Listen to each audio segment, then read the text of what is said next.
like sucking, but I ain't gay. Legit bad podcast. Fuck those honkies. Welcome to Costco. I love you. He really knows how to suck a wiener.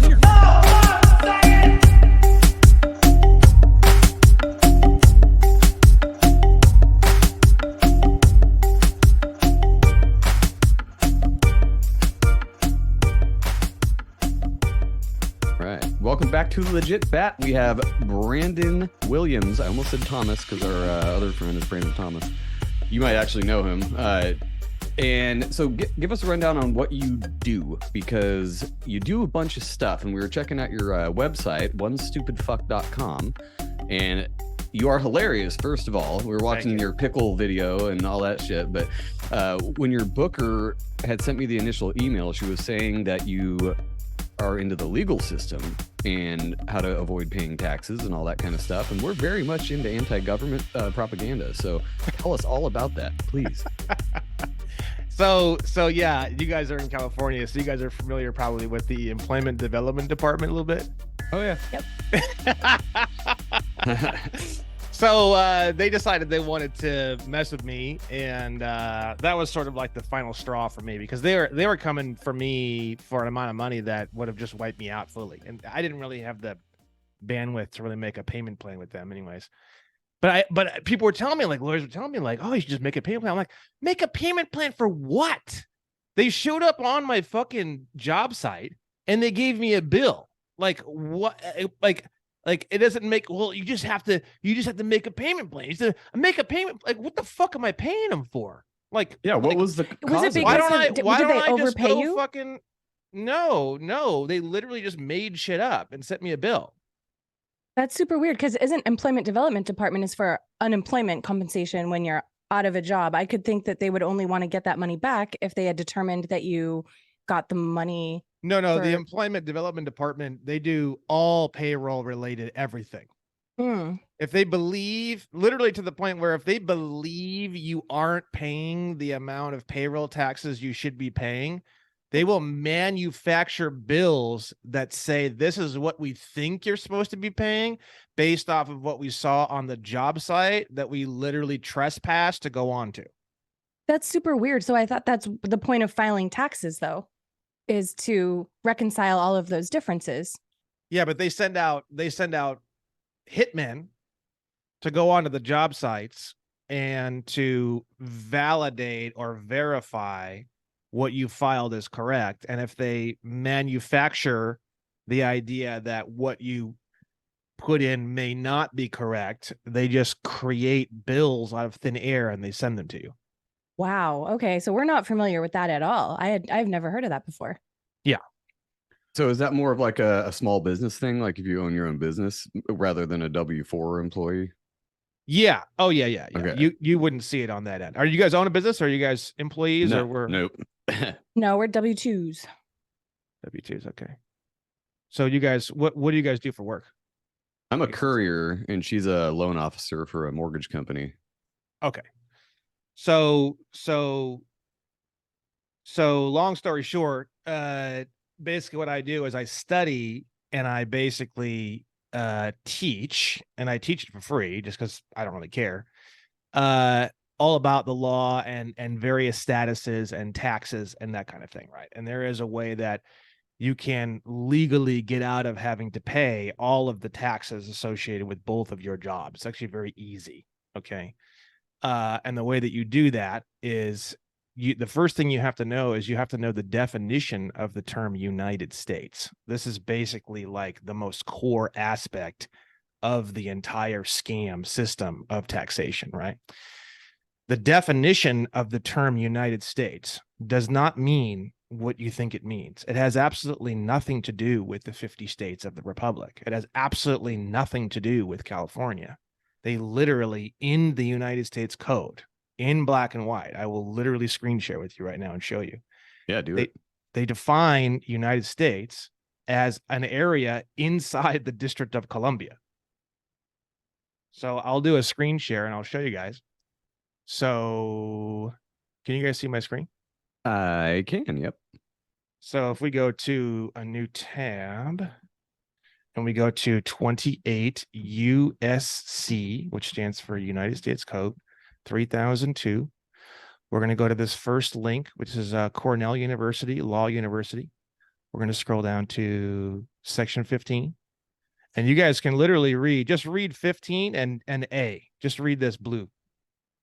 The United States means a federal corporation. Okay, and which word is capitalized in that definition? Federal. Yeah, so that has a special definition as well, which we can cover a little bit later. And then UCC 9-307. UCC stands for Uniform Commercial Code. We're going to scroll down to section H. Go ahead and read this blue part out loud. Location of United States. The United States is located in the District of Columbia. So when you sign tax forms, such as a W-9 or a W-2 or whatever you guys are signing, and it says, how much money did you make from the United States? What's the answer to the question? 0. That's right. The answer to the question is 0. Now it gets worse because the definition of U.S. citizen is someone who lives in the United States. So a U.S. citizen is someone who lives in the District of Columbia. The District of Columbia, as per, I gotta move this thing out of the way. As per 28 USC 3002 subsection 15 definition A, it's a fucking corporation. It's not a part of America at all. So when you sign documentation stating that you're a U.S. citizen, you're literally saying, I am not an American. I literally live and exist inside of a corporate world, a corporation that exists inside of the 10-mile square radius of the District of Columbia. Huh. So people wonder why they can't carry arms and why they have to have a license to drive a car and all these different things. It's because only Americans have the right to travel. Only Americans have the right to bear arms. When you sign that you're a U.S. citizen, you're saying, at penalty of perjury, you're signing the documentation. You're saying, I'm not an American. U.S. citizen literally means I'm not an American. So how do you get around that stuff being a W-2 or W-4 employee? Because well, check it out. Look, I-9 form. So if you don't live in the United States, you are an international employee. So you're going to fill out, they have an employment eligibility verification. You guys have seen these at work. Okay. Now look at box number 1. Read that out loud. a citizen of the United States. Now read box number 2 out loud. A non-citizen national of the United States. See There instructions. you go. And no one's ever checked that box. Box number 1 is someone who lives in the District of Columbia. Box number 2 is someone who lives in one of the 50 states of the Union. So is that like kind of making like doing an exempt status if you hit box number 2? So you're beyond exempt. You're literally in a foreign country. It says see instructions. What is that? You can see the instructions. It's the only one that has instructions on it, though, which is interesting. Yeah, you can check out the instructions. I'll explain the instructions a little bit more advanced, but I'll explain it to you. Form instructions. Just because I noticed it's the only one that says see instructions, meaning they want to make it more confusing, it looks like. Yeah, Yeah, I'll explain the instructions. So here's the instructions. You can go ahead and read that out loud. So a non-citizen national of the United States, an individual born in American Samoa, certain former citizens of the former trust territory of the Pacific Islands, and certain children of non-citizen nationals born abroad. So basically, anyone who was born in one of the 50 states of the Union is a child of a non-citizen national born abroad. If you were not born in the District of Columbia, then you were not born in the United States. Gotcha. So it looks like they use these terms like abroad. You think across the seas, you think in a different country, you're thinking it is a different country legally. Right, California, right. California and District of Columbia, or California and United States are actually 2 separate countries. And another area I can show you, 8 USC 1101. If you go down to subsection 21, I'm going super, super fast because we have a bit of a time crunch here. So just so you guys know, if you need me to slow down, just let me know. But subsection 21 explains, and I'm going to show you one more. So go ahead and read subsection 21 out loud. All right. It says the term national means a person owing permanent allegiance to a state. So the term U.S. citizen means that you live in the District of Columbia, you live in the United States. The term national means that you live in one of the 50 states of the Union, which is a completely different country from United States and has nothing to do with United States. And that's why it's called a non-citizen national of the United States. It's someone who was born in one of the 50 states of the Union and not in the United States. So if you look at the Articles of Confederation, the way it works is each of the 50 individual nation states are individual countries. So California is actually a country, Nevada is actually a country, Arizona is actually a country, Oregon's actually a country legally, right? So that's why it's called a national, because they are nations. They are legal nations. It's actually the nation of California. So on a form, whenever it says nationality or citizenship, if it says, are you a U.S. citizen, you check no.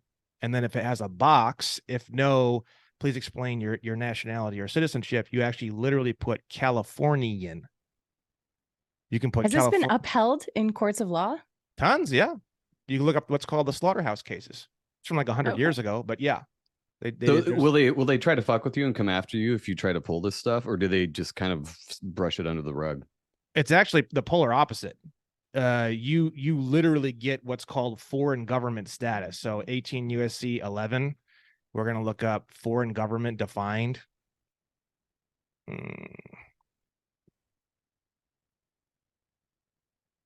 So a foreign government, once you become a national, you become a foreign government, but only under one condition, right? The term foreign government includes any government, faction, or body of insurgents within a country with which the United States is at peace. Now, again, United States means District of Columbia, irrespective of recognition by the United States. So as long as you're corporation, as long as you're at peace with the federal corporation, you don't need official recognition. So I'm actually legally a foreign government from United States.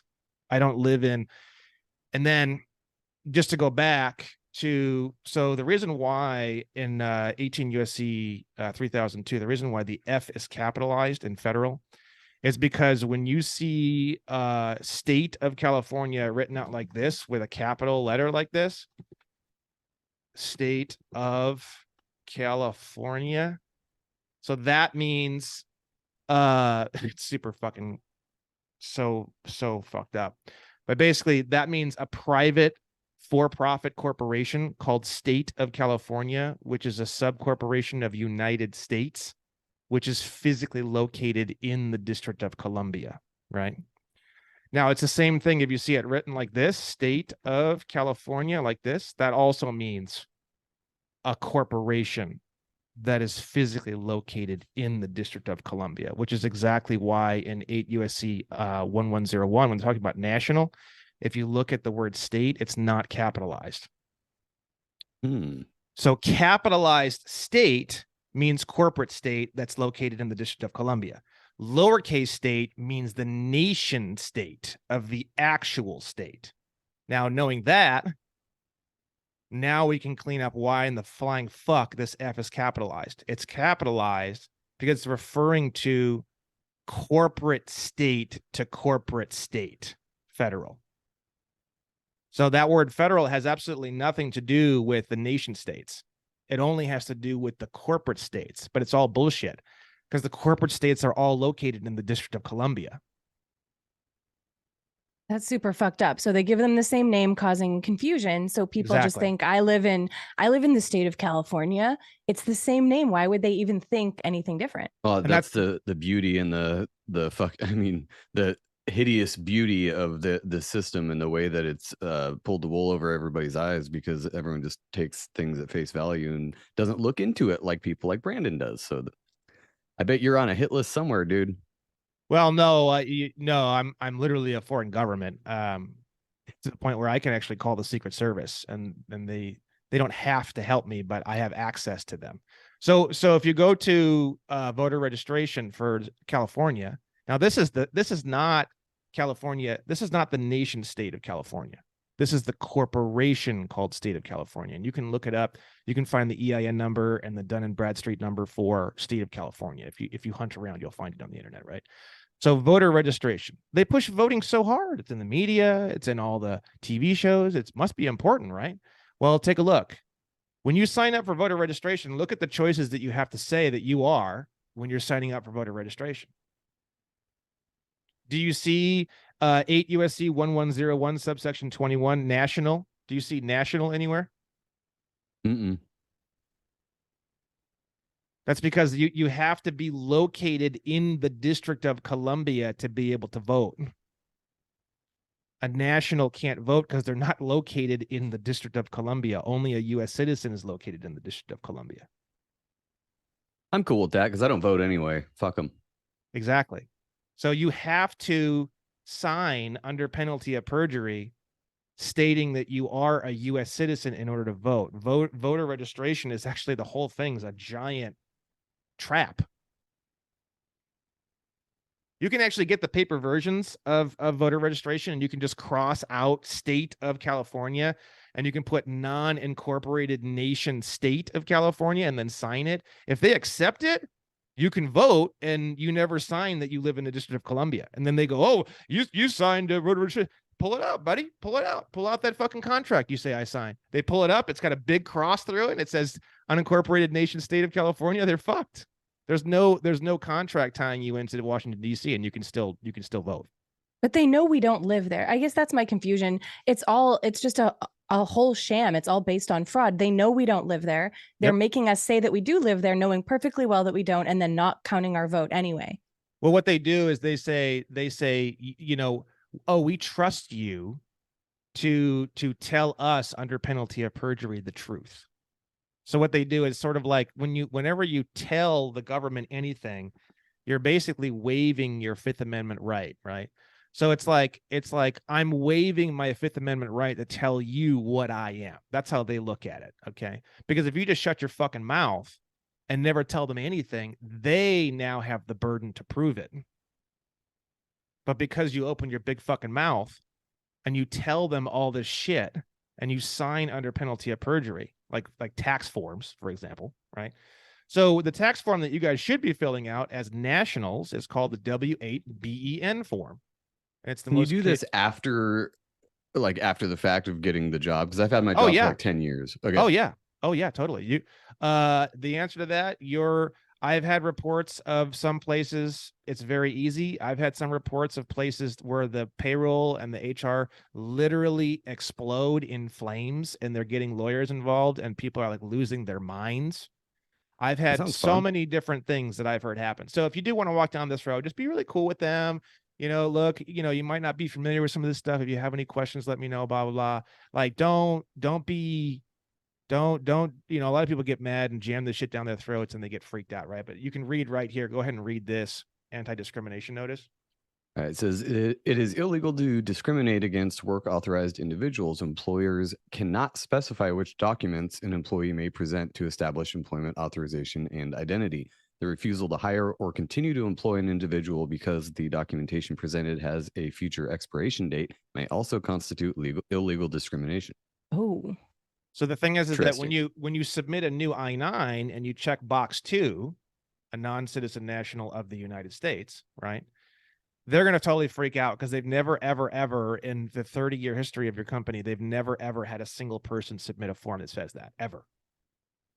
And they have absolutely no idea what to do with it. Then you're also going to give them another form they've never seen before called the W-8-BEN form. Now, this is all super complicated as fuck. It's really simple. On purpose, right? Yes, that's exactly right. The W-8-BEN form is literally for people who don't live in the United States.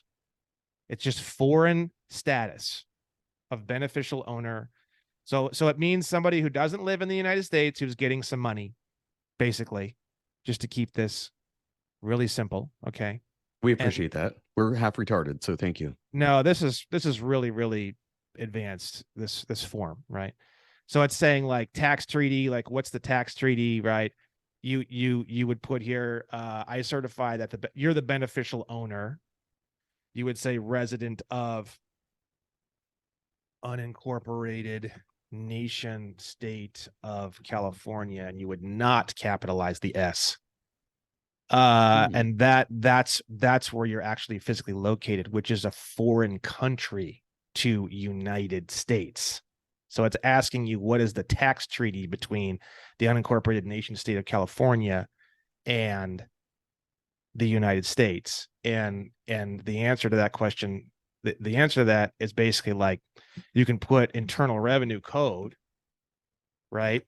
But the section that you guys would fit into when you become nationals is you become what's called non-resident aliens, right?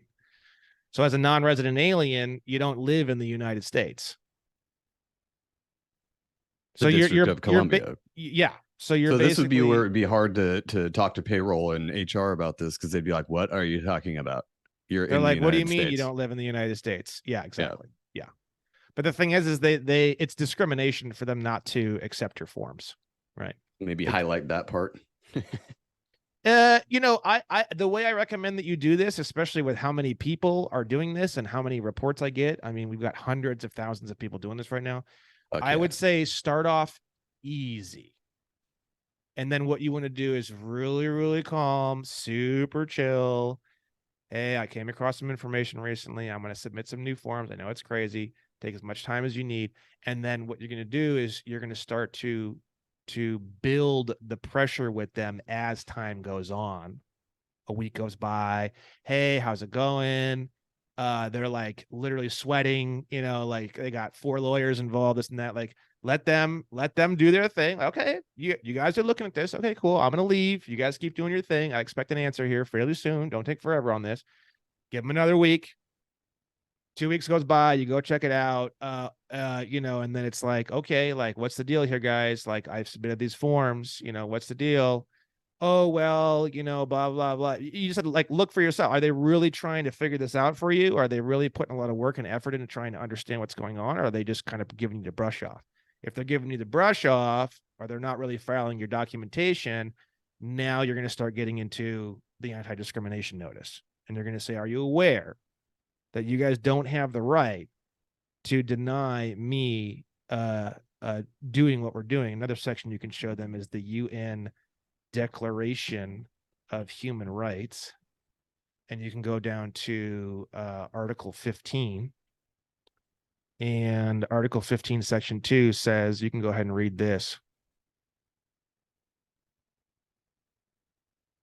I think you're muted. Oh, I am. Yeah. There we go. Go ahead and read half it again. retarded. Nice. All right. It says, no one shall be arbitrarily deprived of his nationality, nor denied the right to change his nationality. So you would just say to your employer or your HR, you would say, are you violating the UN Declaration of Human Rights, Article 15, subsection 2, by arbitrarily depriving my right to change my nationality? Kind of it reminds me of like, I identify as this now, and you have to be cool with it. Yeah, but this is real shit. This isn't like right. bullshit. You know what I mean? This but we isn't also pretend have shit. this. We also have this, which is really interesting. This is actually the key to everything. Technically speaking, you should have your passport sorted out before you fill out a W-8 BEN and the I-9, but it's kind of not. It's sort of like, who's the one who really decides that your nationality has changed? Is it you, or is it the Department of State? Like, that's kind of like how I feel about it. It's like, all right, once you make the decision that you're now going to be a non-citizen national, you're just informing the Department of State of your decision after the fact. So like in my head, like I say people should just run out and do their I-9s and their W-8 BENs immediately. Some people are like, oh, I want to wait until I do my passport. That's okay. I understand why someone would be concerned about that, right? So a U.S. citizen is someone who lives in the District of Columbia. So every single person in America has what's called an official passport. There's another kind of passport we're going to cover. But you should see the kind of words that they use to describe people who have official passports who are U.S. citizens. And I'm going to read these to you guys. Number one, an officer or employee of the U.S. government traveling abroad to carry out official duties and family members of such persons. So when you say you're a U.S. citizen, you're saying I live in this corporate zone, and they look at you as, well, okay, you live in our corporate zone. You must be an officer or employee of the corporation, or else why else are you fucking here? There's literally a whole section in the USC about how they literally say that anyone who's in the District of Columbia is going to be considered an officer or an employee of the District of Columbia, right? Number two, a U.S. government personal services contractor traveling abroad to carry out official duties on behalf of the U.S. government. Number three, a non-personal services contractor traveling abroad to carry out duties in support of and pursuant to a contract with the U.S. government when the contractor is unable to carry out such duties using a regular or service passport. Now, if you put U.S. citizen anywhere on the passport, you're going to get an official passport number 1, number 2, or number 3 every single time. The only way you're going to get number 4 is the first level where you're starting to become a national. Okay, number 4 is an official or employee of a state. Look, it's lowercase s on the state, of a state, local, tribal, or territorial government traveling abroad to carry out official duties in support of the U.S. government. So you're still representing the District of Columbia, but you are a national on number 4. You're sort of like a hybrid of both, kind of, right? Then you have a whole different kind of passport called a regular passport. Go ahead and read that one out loud. The regular passport is issued to a national of the United States. It's that simple. So once you get the regular passport, you get the, if you type DS11 form and you pull this is the application for U.S. passport. If you look at the top of the U.S. passport application form, let me see. Go ahead and just read this top portion with these little boxes right here. Okay, so it says select documents for which you are submitting fees, a U.S. passport book, a U.S. passport card, or both. Right there. You can stop right there. So the card becomes your driver's license, your concealed carry permit, your hunting license, your fishing license, every single thing that the Constitution protects. Once you get your regular passport, the U.S. passport card becomes all of that. You can drive a car, you can drive a plane, you can drive a train, you can, technically speaking, and I know this is going to upset some people, technically speaking, you don't even need a license to be a doctor. You don't need a license to be a chiropractor. You literally don't need a license to do absolutely anything because you are a national is an American. A U.S. citizen is not an American. Your right to travel, your right to bear arms, all of that. You regain all of that when you become an American. And so this would be the idea of getting the passport before you do those things with your job so that you have proof of being a national. Well, I mean, yeah. So you have proof of being a national. Yeah. Because on the I-9 form, yeah, I mean, I'm not, I understand both ways. If someone wants to wait to do the passport first, then fine. But if you go to the I-9 and you go down to, this is the section that really matters, right? Lists of acceptable documents, right? So whenever you get employed, they need evidence of 2 different things. They need evidence of identity and they need evidence of employment authorization, okay? Now there's certain documents that show both of those things in the one document. There's certain things that only establish identity and there's certain things that only establish employment authorization. Go ahead and read section 1 of the documents that have both included in the document. U.S. passport or U.S. passport card. So when you get your regular passport, you're an international person now. You don't live in United States, but you're now fully legal to be employed inside of the United States because you have an active passport. You don't need to show them your social security card. Look at all this stuff over here: voter registration, U.S. military card, state license or ID license, social security account number. You don't need to show them any of this shit. You can tell them you just don't have any of this because all they legally need to employ you is that passport. Now, once you give them that passport and once you give them the W-8 BEN, Now you can tell them to delete your social security number because it has nothing to do with any of this anymore. You're no longer living in the United States. You can say, I'm going to opt out of everything. And then now you don't pay one single penny to any taxation at all. You're not paying FICA. You're not paying Medicare. You're not paying Medicaid. You're going to get Medicare and Medicaid whether you pay into it or not. That's all bullshit anyway. So don't worry about that. You're not paying state tax. You're not paying city tax.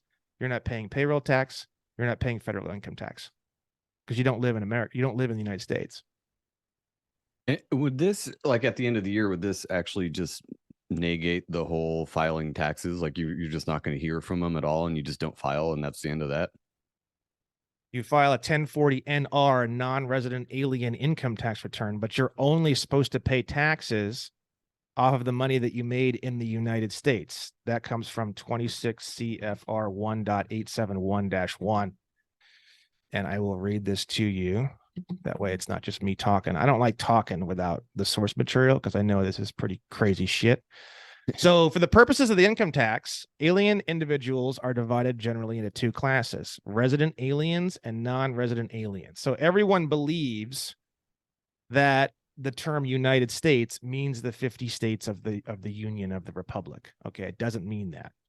So they think that because they have a false definition of what United States means, they think that resident alien means someone who lives inside one of the 50 states and non-resident alien means somebody who lives outside of the 50 states. But when you clear up United States and you realize that has nothing to do with any of that, resident alien is someone who lives in the District of Columbia.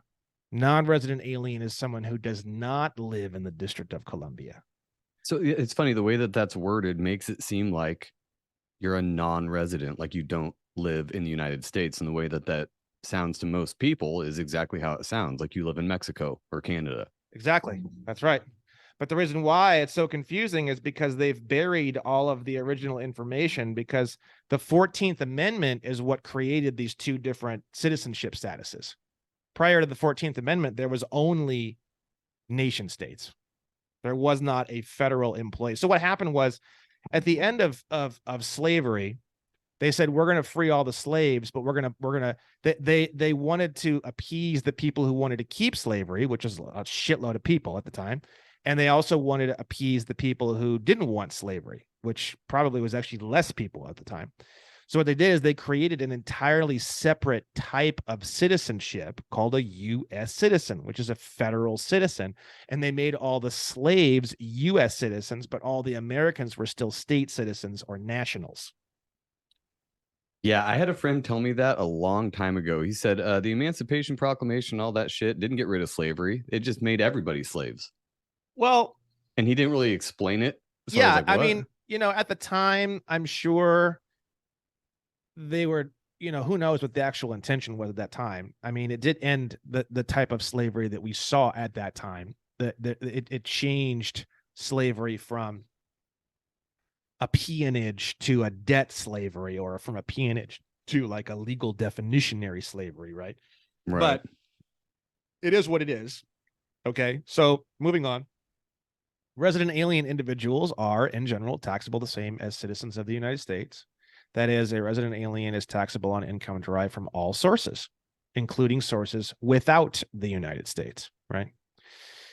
And what's so funny is that there's so much confusion about all this. There's literally people who are multimillionaires that don't even live in America, and because their accountants are fucking retarded and they make millions and millions of dollars, they think that what this is saying here is that if you don't live in America, you still have to pay income taxes. And you can go online and you can literally type in, if I'm not living in America, do I still have to pay income taxes? And you're going to find all these articles about how people are like, it's so crazy and it's so weird. It's like one of the only countries in the world that if you don't live there, but you want to retain your citizenship, you still have to pay taxes. It's all just because they don't understand the definition of the United States. That's all it comes down to. And it comes down to, I think it's 28 U.S.C. 1746. So whenever you have a document and you are signing the document under penalty of perjury, there's literally two different ways that you sign it. It said, and this is this is a really cool sector where it can shine a lot of light on this whole subject. If executed without the United States, I declare under penalty of perjury under the laws of the United States of America. So it's saying that there's two different places. There's United States and there's United States of America, because United States is the foreign corporate zone. United States of America is the 50 nation states mentioned together as a collective, right? If executed within the United States, its territories, possessions, or commonwealths. Now, again, territories, possessions, or commonwealths. That's like Puerto Rico, Samoa, Swain Islands, the Virgin Islands. It's territories of the corporation, not territories of the 50 nation states. The 50 nation states are all separate. Okay. So whenever you say, where are you located? You would say, I'm located within the United States or without the United States. And that's how you say it. Right. So here it's saying, all sources, including sources without the United States. That's why they use that terminology. Right. So what they're actually saying here is that if you're a U.S. citizen and you live in the District of Columbia, we're taxing you on everything. If you take a shit, we're taking a piece of it. Okay. What they're saying, though, is that if you don't live in the District of Columbia, you're what's called a non-resident alien. You're taxable only on certain income from sources within the United States. There's a second part here, but it doesn't really, when you dig into the second part, it doesn't really go anywhere. So basically what happens is that if you're a national and you live in the nation of California and you're a Californian, a non-citizen national of the United States, you would only pay income tax on money that you make from income that you derive from sources within the United States. The form that you use to fill that out is the 1040 NR U.S. non-resident alien income tax return. So if you are making money from the District of Columbia, you would have a tax liability. And I can prove that too, because you go to 26 USC 7701, definition, subsection 14, read taxpayer out loud. The term taxpayer means any person subject to any internal revenue tax. If you don't live in the United States, are you a taxpayer by definition? Not if you're not living in the District of Columbia. Precisely. So I'm really curious. So you said that like you've had a lot of cases of people doing this exact type of thing. How do they, and besides your company or your payroll, supervisor or whatever, besides them kind of like losing their shit about it because they've never seen this before, does it just take you completely off the map because they can't literally do anything about it? Like how? There's a second as far as part. There's a legal. second part. Okay. Now I have a whole course called the Contract Killer course. You guys saw that on my website. There's a bunch of different, the passport is like the big boy, it's like the head of the beast, but there's like arms and legs and stuff too, like voter registration, your driver's license, marriage licenses, hunting licenses, a lot of licenses and permits and stuff. You have to go through and clean all those up or get rid of them, right? You don't need them. If you really want them, you have to clean up the contract and change the way the contract is, which you can do. It's really easy. Okay. That's what I mean. Like as far as getting fucked with by the cops, like if I go through all this and then I want to go hunting in my backyard or something, or the cops aren't going to know any of this shit and they're going to take you in anyway, right? So you got to be prered for that type of thing. I imagine it would have to go through several levels because the people at the bottom don't know about it. No, So so the way it works is you would say, I'm a foreign diplomat. And you would give them your passport. And then at that point, if they want to give you tickets, if they want to do this, if they want to do that, that's fine. You just, there's a lot of guys that are doing a lot of what we're doing and they get very, very hostile with the police. It's pretty stupid in my opinion. I just say, give me the tickets. No problem. We'll handle this in court. Don't worry. You go to court, you bring your Department of State documentation that states that you're a non-citizen national of the United States. You say, I'm a foreign diplomat. I'm a non-citizen national of the United States. I don't need a license to hunt. And then you just literally show the documentation and the affidavit, and then the whole thing just gets thrown out, right? And then the police, and then you can request at the courtroom, you can request like, hey, I want to make sure that my local officers and that kind of thing get handled on this. Can you guys, I want to see some evidence that this gets addressed and these guys get trained on the fact that there's a different class of citizenship or nationality, and that I don't have anything to do with the United States. I don't live in the United States. I've got nothing to do with the corporate world. Like I'm not, there's a deeper rabbit hole to all this. I'm just trying to keep it. So the deeper rabbit hole on this is that when you were born and your parents signed your certificate of live birth, so there's a different type of birth certificate. It's the original one that your parents actually signed physically. The other one that gets printed, the little one, that's like a different type of birth certificate.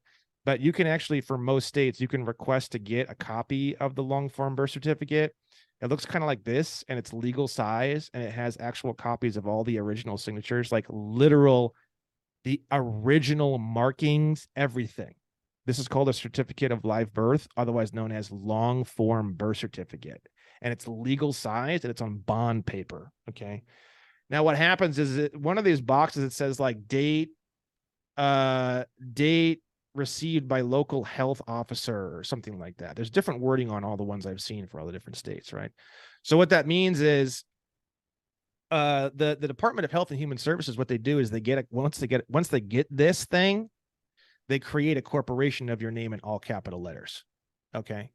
So if you look on all your bills and you look on all your credit cards and you look on basically everything that you get in the mail, you're going to notice that your name is always in all capital letters, even in court cases, even in the text of the body of the court case. They're always going to put your name in all capital letters. Very, very careful. They're very, very careful about this. And the reason why is because the all capital letter version of your name is a corporation. So every single person basically has their own little Starbucks. And the problem is that you behave as though you are the Starbucks. And that's the problem. That's the big problem. Okay. Yeah, I've heard a lot of people talk about that. Our friend Andrew Benjamin, he's great with this stuff, and he goes into legalese and all that kind of thing. And he actually talked about a time he went to court and basically just told them, I'm here under duress. That sounds like a name that people have called me before, but I am not that name. And he said a very specific thing and basically got it thrown out because they couldn't prove that corporation was the man that was standing in front of them. Again, it's because you open your big fucking mouth. That's why all the evil shit in the world occurs, right? If they say, Brandon Joe Williams, are you Brandon Joe Williams? You say, whoa, hold on a second there, buddy. You have to prove that. I'm not going to prove that. I have a Fifth Amendment right to not incriminate myself. I don't have to identify myself at all. The burden of proof of identity is on the prosecution. That's true. It's only because, yep, I'm him. You just waived your Fifth Amendment right and you just handed them everything they need to fucking do whatever they want. You opened your big fucking mouth. That's why shutting the fuck up is so valuable and so powerful in law. If you literally just shut the fuck up and never said anything to anybody, you basically, I mean, I teach a lot of different things, so don't get me wrong. There's like a lot of cool stuff here, but if you want the fast track to legal success, don't say a fucking word about anything to anybody. If you hand them your driver's license or you hand them your passport and they say, is this you? You say, I don't know. The government, someone gave me this card and I hand it to people who ask me questions sometimes, and it usually satisfies whatever they want. I don't know.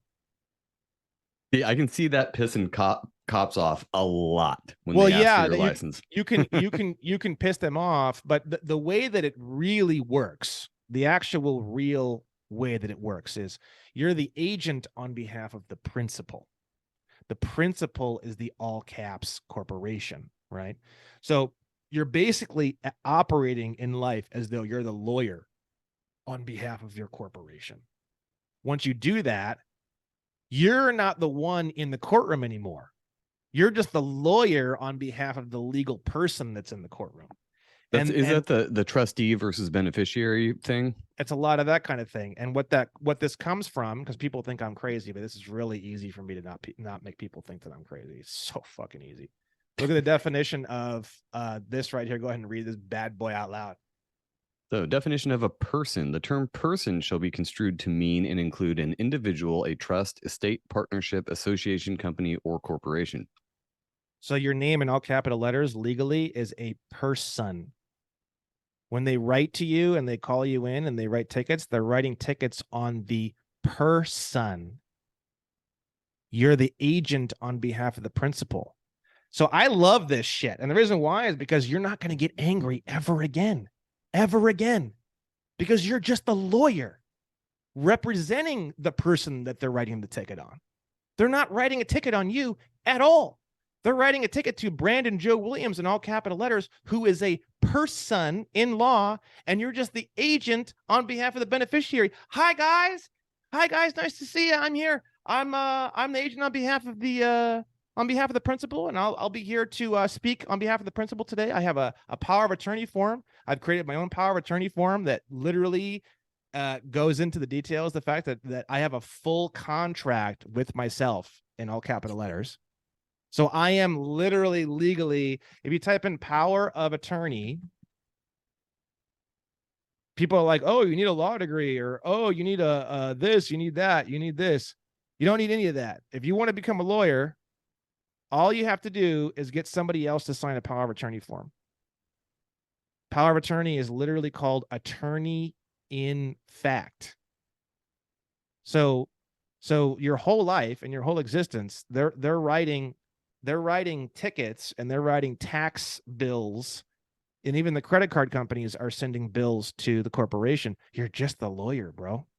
You're just the lawyer on behalf of the corporation.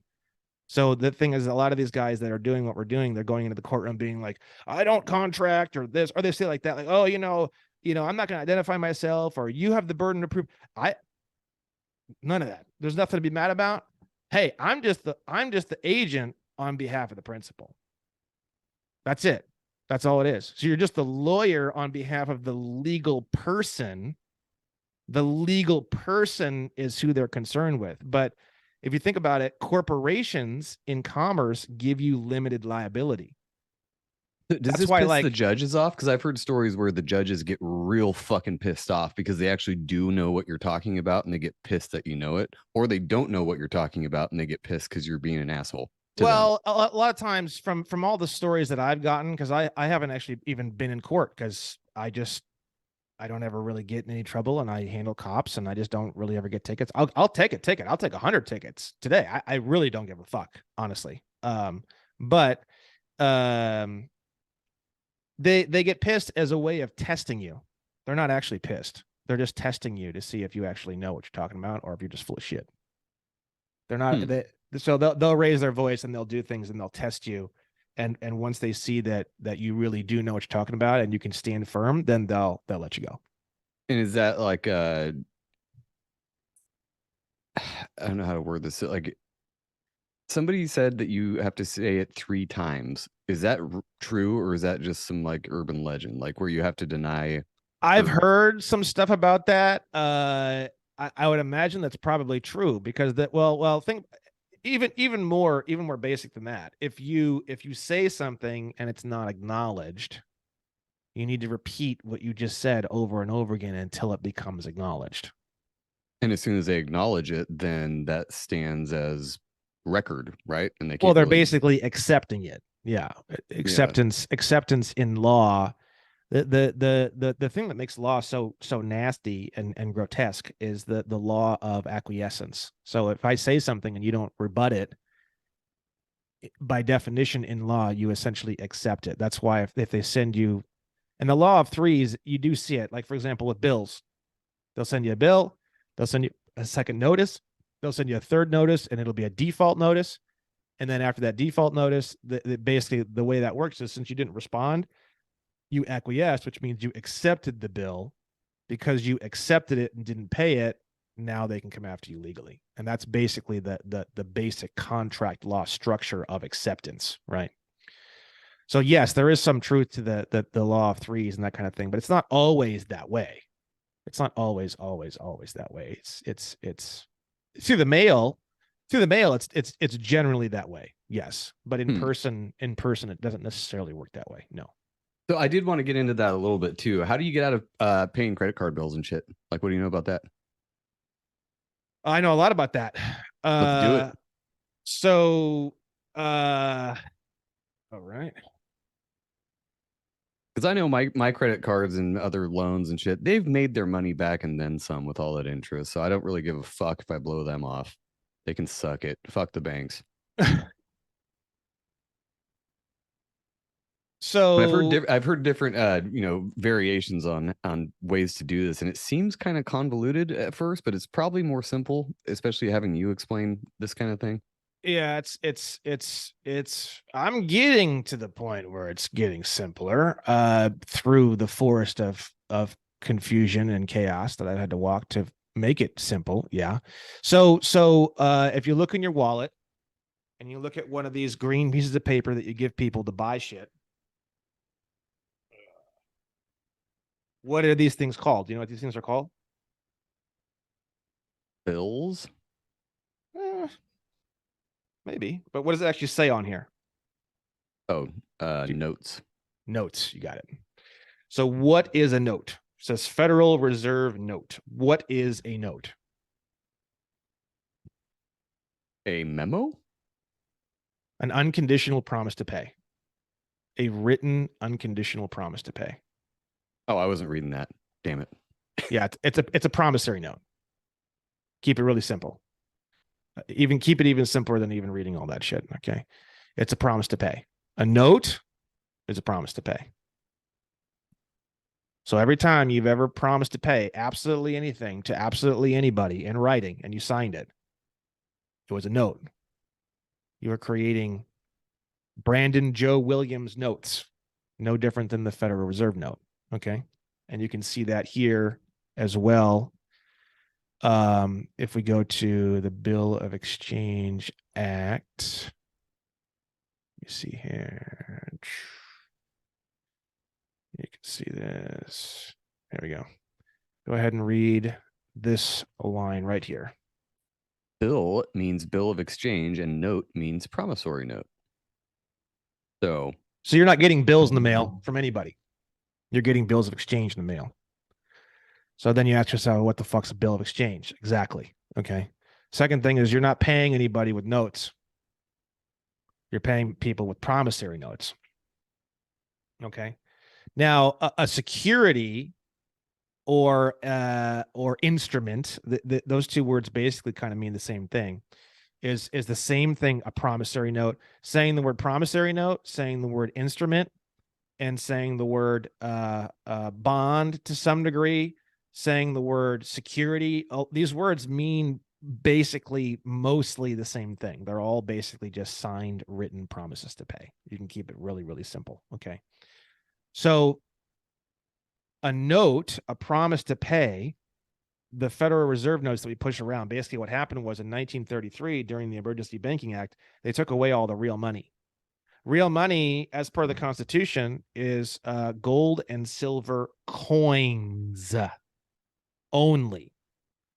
So anything that's not a gold or silver coin is not legally classified as money. Now, a promissory note, these little green promissory notes, these Federal Reserve notes, these are promises to pay gold or silver coin at some point in the future when gold and silver coins are reintroduced into the society. Oh, and so if you were loaned promises and for gold and you never got the gold, then you technically don't owe it, right? Well, it gets crazier than that. So in this weird, fucked up banker world, what they've done is they've basically made promissory notes money. All value, all perceived value in this world is because of promissory notes. They've basically brainwashed all of us into thinking that promissory notes is where all the value is. Okay. So what happens is basically, so what happens is you have an application for a car. Okay. And you fill out the application and you say, yeah, sure, I promise to pay, and you sign it. Right. So the application itself becomes a promissory note. Okay. So what happens is that when you sign to promise to pay anything, whether it's a credit card, whether it's a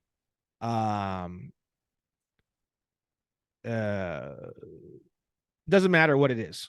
If you sign and you promise to pay absolutely anything at all whatsoever, whether it's a mortgage, whether it's a business loan, whether it's a car loan, that actual piece of paper, the stack of papers themselves become a promissory note. Now, what the bank does is they turn around, and this is from the Federal Reserve Act, Section 16, Part 1 and Part 2. Okay. And I'm going to read this to you, and I'm going to explain to you how this whole system works. I don't think it's super crazy complicated, but at first it is a little bit. We can go over it a few times. I think you'll be fine. So any Federal Reserve Bank may make application to the local Federal Reserve agent for such amount of the Federal Reserve notes here and before provided for as it may require. So basically what that sentence is saying is that if anybody wants to apply application for notes, if anybody wants to apply to get Federal Reserve notes, they can do so. Basically, that's the first sentence. Okay. Such application shall be accompanied with a tender to the local Federal Reserve agent of collateral and amount equal to the sum of the Federal Reserve notes thus applied for. So this sounds very complicated. So all it's saying here, it's very simple. If you're applying for notes, we need some other kind of notes of the same value that we can exchange for the Federal Reserve notes that you're trying to get from us. So when you sign the application for your car and you promise to pay $66,000 total, 8% interest over 6-year loan term, that application itself that is a signed promise to pay becomes the collateral in amount equal to the sum of the Federal Reserve notes they're applying. So they're trading the security that you created for securities of a different type, which is the Federal Reserve notes. Are you tracking with me so far? Yes. Okay. My brain's catching up. Keep going. You're doing great. So the collateral security thus offered shall be notes, drafts, bills of exchange, or acceptances. So it's telling you right here, your application for your car that you filled out and signed is a note by definition, because a note is defined as a promissory note. So you are giving them the original collateral security, and they are turning around and they are trading that original collateral security for Federal Reserve notes. Then they turn around. The bank already got all of the Federal Reserve notes because the Federal Reserve never says no, ever. They have never and will never. Look, such application shall be accompanied with a tender. What that means is that if you apply and you give us collateral, we will trade that collateral for Federal Reserve notes every single motherfucking time. And that's why we are where we are. So what Money the bank printing. does is they say, oh, I'm sorry, Mr. Williams, because of your credit score, your loan wasn't approved. And you say, well, where the fuck is my promissory note then?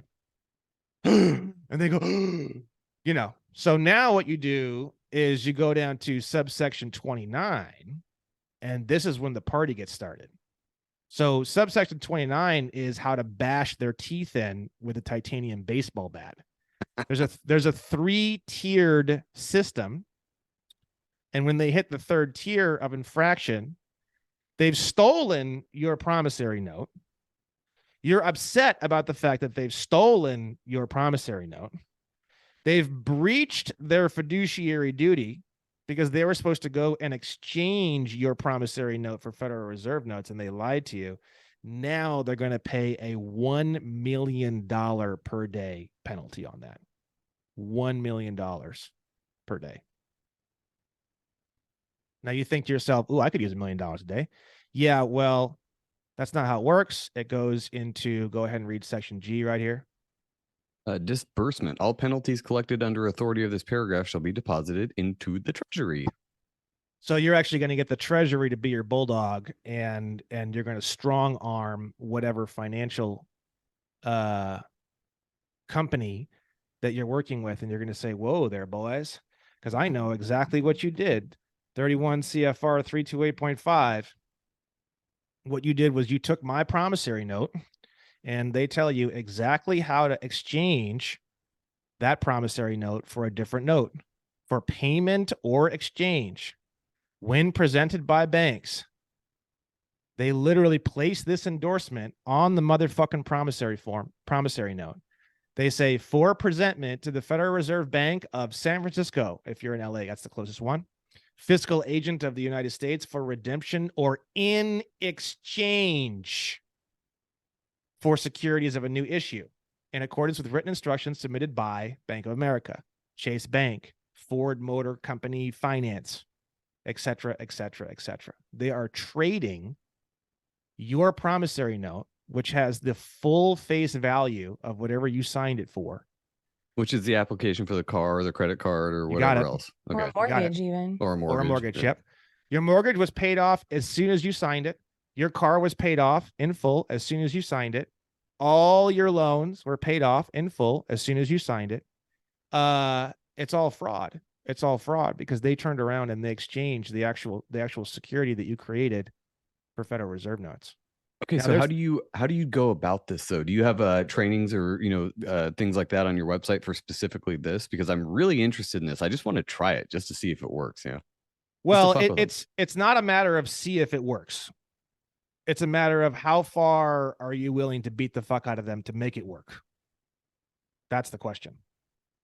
So is it going to be a back and forth for a Yeah, while? I imagine they're not just going to concede immediately and be like, "Oh, you're right. Yep, this Right. is There's it." no silver bullet You to just continue and provide that proof. Some people are getting this done easily, but I would not go into this thinking it's going to be necessarily the easiest thing in the world. What you're Yeah. going to do is you're going to file a assessment or a complaint with the Office of the Comptroller of the Currency. Okay, and you can see that here on the screen. This is one of a few different resources that you can use to twist their arm to force them to follow the Federal Reserve Act.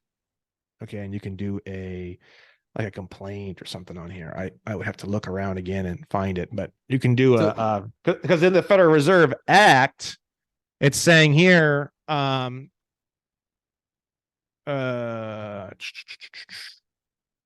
so assessment, any penalty imposed shall be assessed and collected by, in the case of a national bank, it's the comptroller of the currency, which is this guy right here. This is the big boy over there. I forget his name. This guy right here.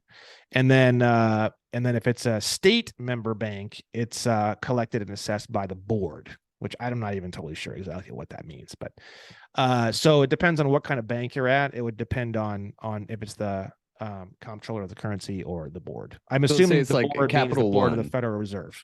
Capital So it's One like- would be a yeah. national bank. So it'd Okay. be the comptroller of the currency. Right? So what is like how would you start this? So the first thing you would do is, so you go back to the Bill of Exchange Act. Okay. Now, this is where the rabbit hole gets kind of crazy. So if you look on your bill, do you have a bill nearby? I don't have cash. So if you think back to the last time you looked at your bill, was the balance a positive number or was it a negative number? Oh, I thought you meant a bill as in money. A bill, well, it's probably in my email or something, but A bill is a positive number. Usually, it doesn't have a negative next to it. yeah. Okay, good. So you got to ask yourself, how did you spend money, but yet get a statement at the end of the month that's positive balance and looks the same as your bank account? Do you know the answer to that question? No. The answer to that question is every single time you use your credit card, you're producing promises to pay. You're producing promissory notes because when you sign the receipt, if you read what it says on the receipt, it literally says you're signing promising to pay the amount that you're trying to charge. The actual receipt, when you sign it, becomes a promissory note. You're manufacturing a security every single time you use your credit card. And you're depositing the value of that security into the credit account. Okay. So it's like you're manufacturing basically Brandon Williams notes, and you're depositing the positive value of that promissory note into your credit account. At the end of the month, they're sending you a statement that that is a deposit statement. The only negatives that come off the statement are refunds. So why do they get so angry if you don't pay that amount? Because the thing is that the definition of payment is satisfaction of an obligation. So the definition of payment, I want to say 18 U.S.C. 891, maybe. Let me see here. Yeah. So the repayment of any extension of credit includes the repayment, satisfaction, or discharge.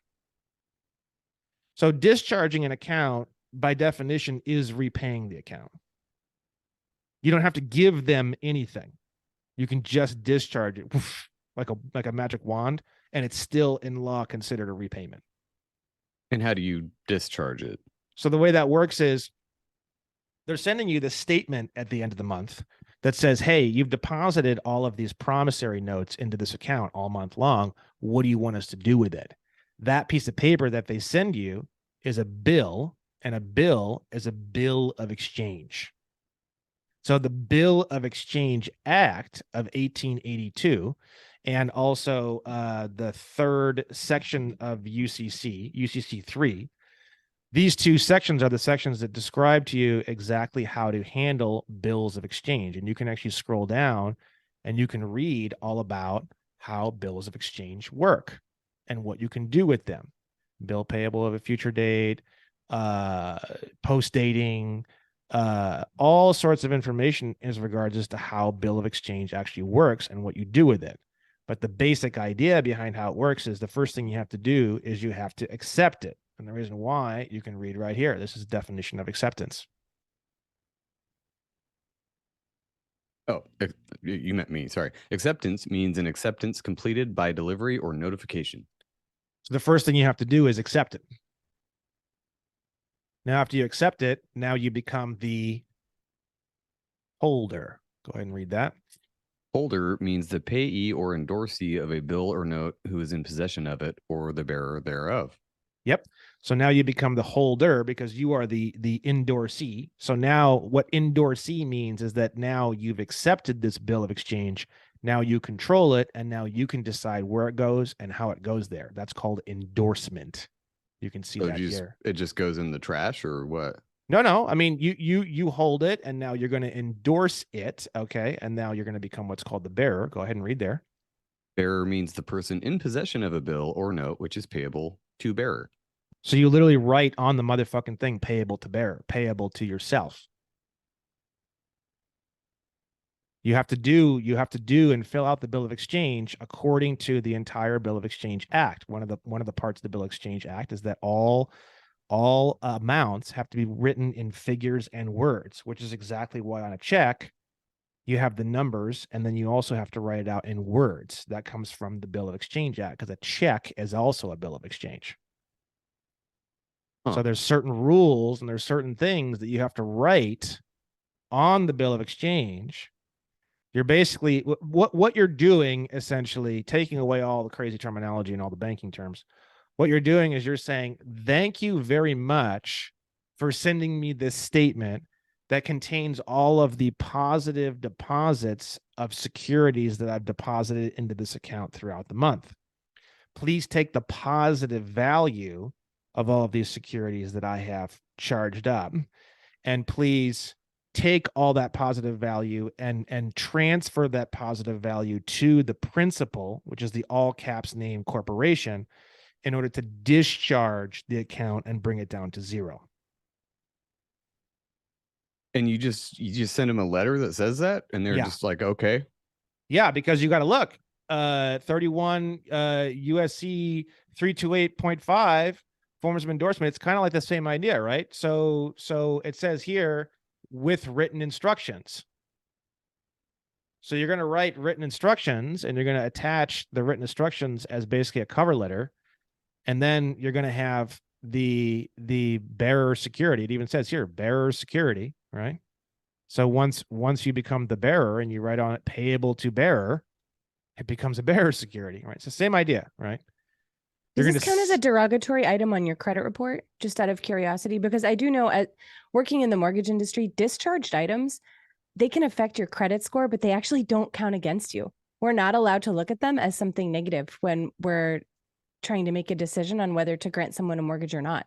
Discharge is totally fine, which is the really reason why interesting. is because of 18 USC 891 subsection 4. A discharge is a repayment. A discharge and repayment mean the exact same thing.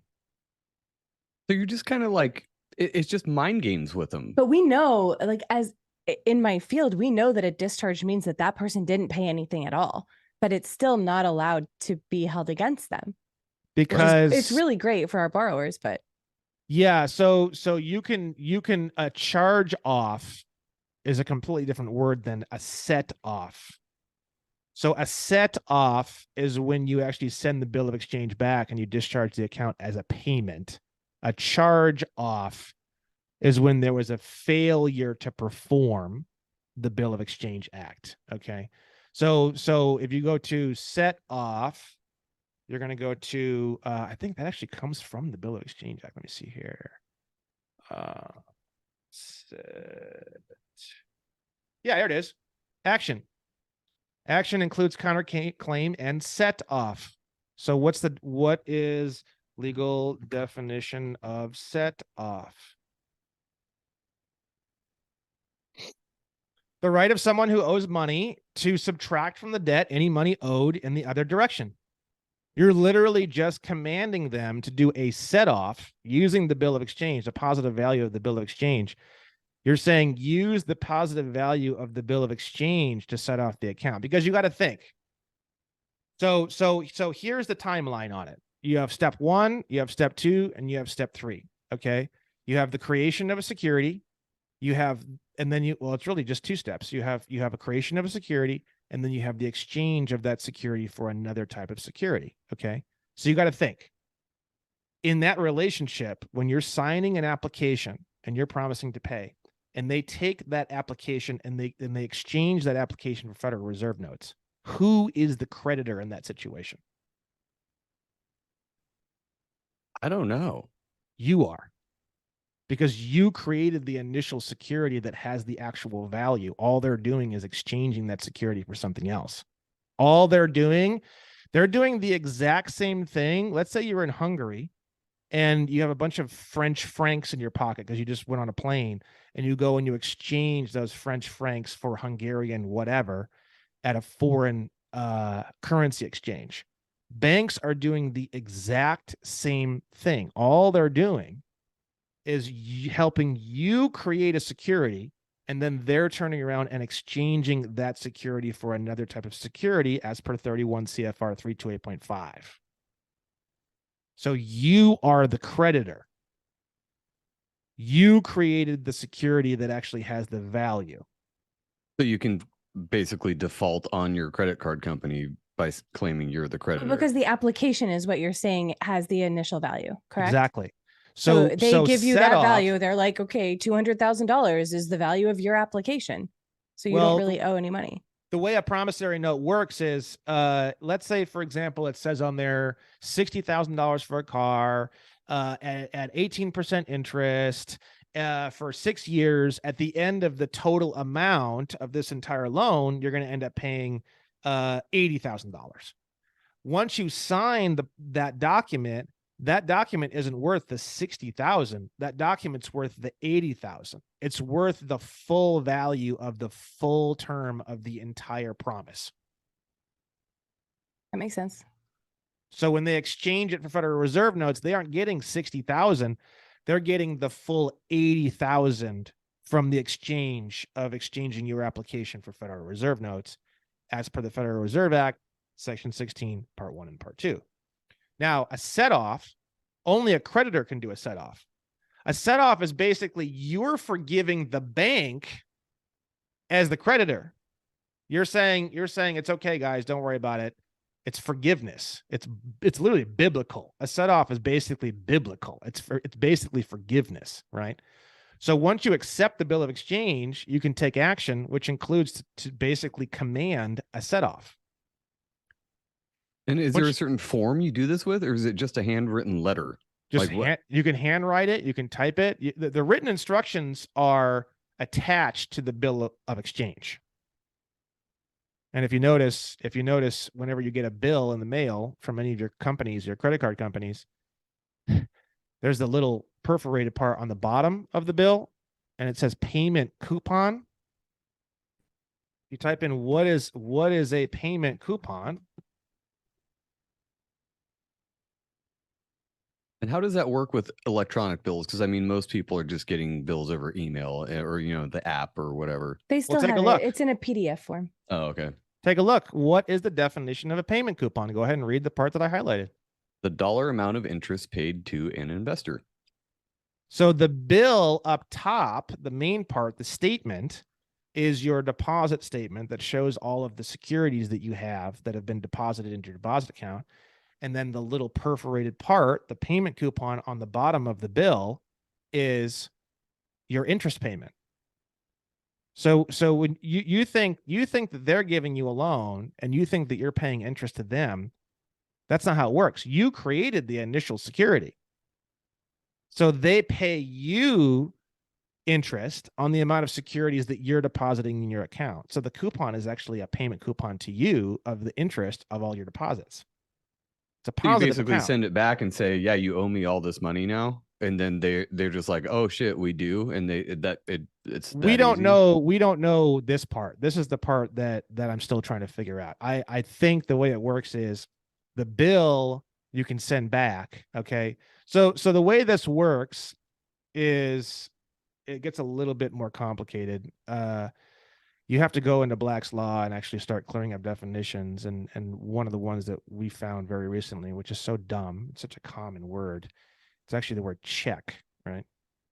So if you look up what the definition of the word check means, you will find it's not anything like what you think it means. And this is kind of one of the more recent huge discoveries we've had on this line, because we haven't fully cracked this whole thing yet. We have been getting a lot of things discharged. We have been having some success here and there, but we haven't like completely cracked this fucking thing wide open. I've already discharged $200,000 successfully.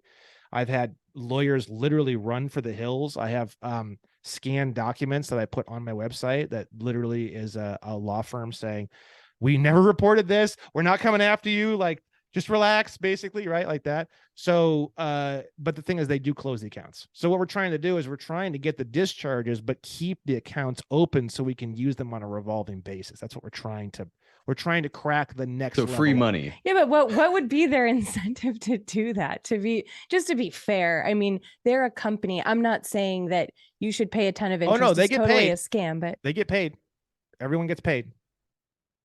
With this system, everyone gets paid because they still get paid. Everyone gets paid. No one's getting screwed over. It's just this is how the law is. This is what we're supposed to be doing, right? So think about this. We're going to clear the word check here in a minute. It's going to blow your mind. But you are depositing securities into a security account. You're getting a statement at the end of the month, no different than if you took a whole bunch of Federal Reserve notes and placed them in the account. It's a positive account that is positive because you deposited securities in the account. You deposited promissory notes. Federal Reserve notes are fucking promissory notes too. So it's no different than your bank account. It's literally your bank account. Okay. Now, you get a deposit at the end of the month, or a statement at the end of the month, and it has a positive balance. And then you turn around and send in more promissory notes to discharge a bunch of other promissory notes that you had already deposited of a positive balance. It's like this. Would you ever go and look at your bank account as a positive balance and then go, oh, I need to make a payment? Right. It's fucking insane. It's literally fucking insane to pay a bill. It's actually fucking insane. When you actually understand all this and you back it all up, it's literally like insane to do that. Is my screen sharing paused? You see my It's screen? still on. Yeah, it still says what is a payment coupon. You're up on that one. Oh, what the hell? Why did it say resume share? Okay. Weird. okay. I didn't stop it. Okay, so let's go to the definition of check.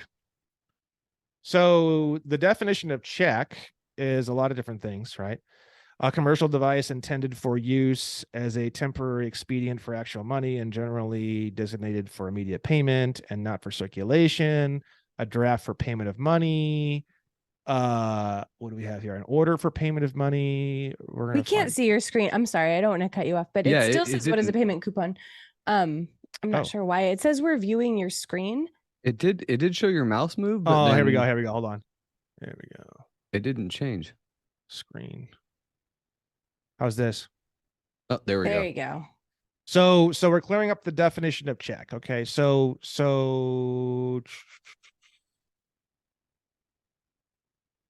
this is a complicated one, but this one would fit, right? So look, here we go. A bill of exchange drawn on a bank payable on demand. Okay. That's the definition of check.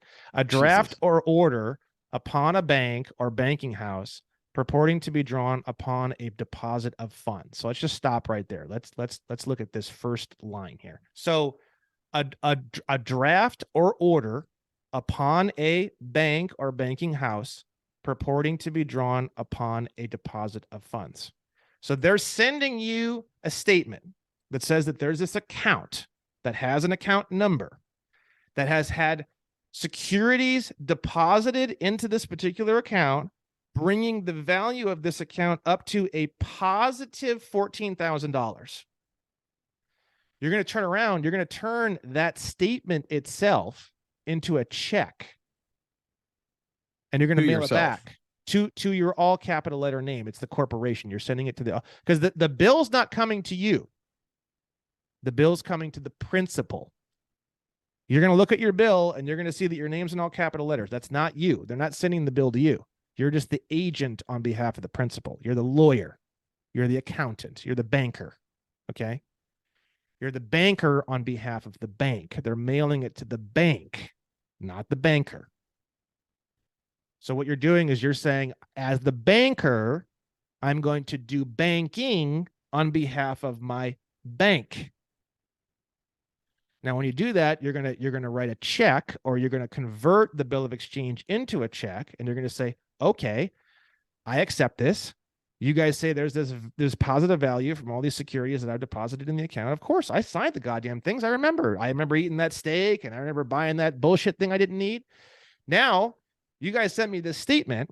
I'm going to convert it into a check because there's already a deposit of funds there. There's already a positive value. So it's not a credit transaction. It's literally a deposit transaction because the deposits are already there. There's already positive value there waiting to be utilized. So you're literally writing back a check to convert the bill of exchange to a check, and you're going to mail it back, and you're going to say, okay, great. There's all these positive value on this account. Go ahead and transfer all that positive value over to the principal, and let's just zero out this whole thing. And that I'll use that as the payment on this thing to zero it out to a zero. And that's basically what you're doing. What a trip, dude. Like, okay, so we actually do I'm gonna got have to do the class because Yeah. this seems like I 100% get where you're going with it, but and you touched on everything, but it was a lot of things that we'll definitely have to delve deeper into. You can't get really all this in figure an out the hour. I mean, this is for sure. I Right. get it. so but much. That's how where long- I'm like how long is the a course? year and a half deep on this. So Damn. and I don't have all the answers. Like we're getting up to the point in this presentation where this is pretty much as high as we've gone. We've gotten a lot of really cool things to happen. We've discharged mortgages, we've discharged cars, all sorts of crazy That's shit. pretty dope in itself. But I they mean, close well everything out. Yeah, they close everything out. Sometimes they report it to the reporting agencies. Sometimes they don't. It's still kind of hit or miss. But we are able to get debt to disappear in a way where they never come after us for the debt. That we're able to do. Okay. And you have a course on that specifically, or It's sort of all all this information is kind of tied together because the locational stuff and the national stuff. When you become a national, you get such tremendous legal protections from all this stuff that you can literally operate in the banking world with almost complete autonomy and diplomatic immunity. I mean, they can't come after you for like literally anything once you become national. So then it becomes really fun because then you can just play with all this shit and send shit in and just go absolutely ballistic, and they'll never sue you. They'll never come after you. They'll never do anything. They'll close the accounts.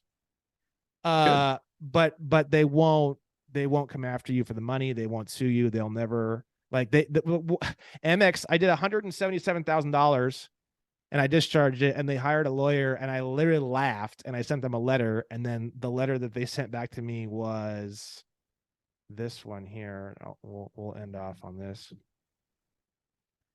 Free contract killer course. You go down to, so I actually literally do an entire video. This one here is the video showing and breaking down the entire document that I sent to MX, and also the ones that I sent to the law firm. And then this is what the law firm sent me. Let me just, this is better actually here like this. Go ahead and read that out loud. It's kind of fun. So it says, Dear Mr. Williams, Sessions, Israel, and Shartle, which is a great fucking name, LLC, represents Altran Financial LP, Altran, regarding the issues in your September 16th, 2022 letter relating to your American Express account placed with Altran for collection. While Altran denies any and all alleged wrongdoing, Altran has made the business decision to cease collection of the account. Altran did not report the account. Holy shit. They didn't even put it on your credit and they discharged it. That's amazing. They didn't even put it. Now, this is a set off, not a charge off. Charge off doesn't hurt your chances for a mortgage either, to be fair, but it does go on your credit. But yeah, a set off is a repayment. So technically, they're basically like, world, I repaid the loan. Technically, they're like, we didn't do anything really wrong. Sorry about that. Yeah. Wow. That's great. That's amazing. Now they closed the check account. Out all your shit. They closed the account, so I can no longer use my account, but it was $177,000. Poof, gone. Mortgages. How long was the letter you sent them? Because this was a very small paragraph they sent back.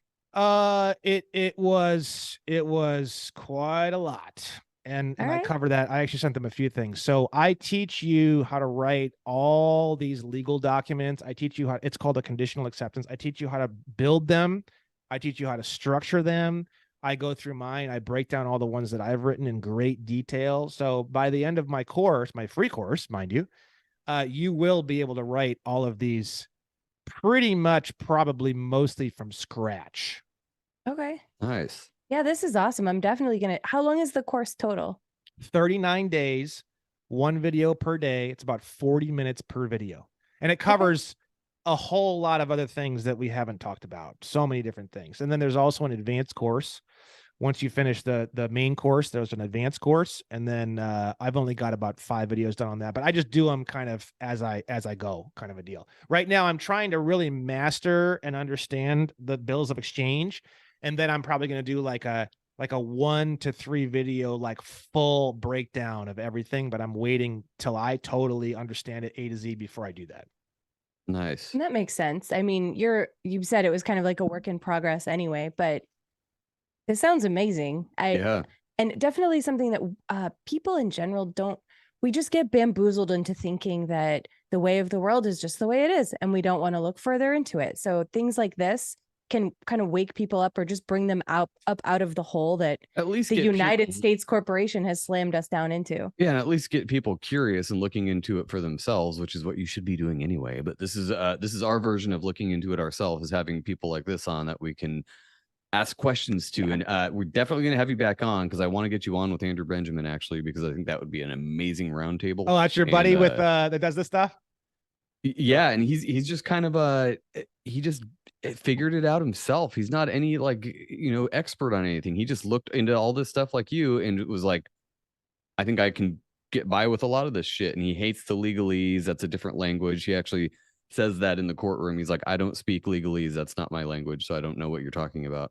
He goes about it a little bit of a different way, and it's kind of hilarious. But hey, if it works, it works. There's a lot of different ways to make this shit work. There's a lot of different. I like your approach too, though, with being nice to people instead of just going, full force angry at people, because they might not know, and you might be educating someone who's part of that system and they might be interested in it too, and you're just breaking more people out of it that way. So I like that. Yeah, I always tell people there's actually the technical reason why, like I showed you the definition of foreign government defined earlier, and you don't have to be officially recognized by the District of Columbia, but you just have to be at peace. So in my head, the way I think of it is, if I'm at peace and I behave as though I'm at peace and I prove that I'm at peace, by definition, I'm a foreign government.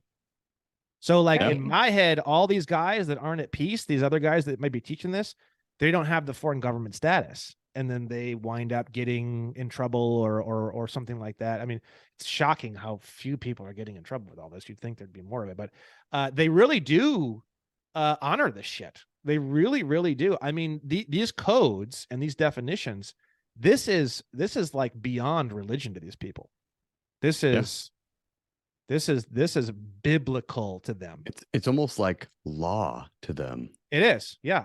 And what's funny is once you become a national, the United States Code has nothing to do with you really anymore, most of it, because you don't live in the United States anymore. Yeah, I love it. I love all this. Well, plug your stuff, onestupidfuck.com, and you can find your books there, I'm assuming. You have a new book coming out this year? Well, that's kind of gotten sidelined for all this shit. I'm ready for some infinite money action in my life. You know what I mean? Hell yeah. I'm ready for that. I'm ready for $100,000 Amex that discharges every month by itself because I send in a letter. But once I crack all that, and once that's all done, yeah, I'll get back on the book train. But basically, I have two things. I have the free course, the free contract killer course. I do have a start here step-by-step guide page that I made because people were so confused. Like, there's so much shit. What do I do? That page breaks everything down pretty well. And then I also have the state national theory page, which is basically like a textbook form of all of my research. So you have the book for free online, and then you have the course that you can sign up for as well. So it's kind of both. Nice. Love it. Well, thanks, dude. We appreciate your time. And we will definitely try to schedule something a little, since I know you're in our time zone now, that'll be easier. Do I just hit up your booker to get you rescheduled, or? You can hit me up. That's all right. You can hit me up directly. Okay. Cool. Email me or whatnot.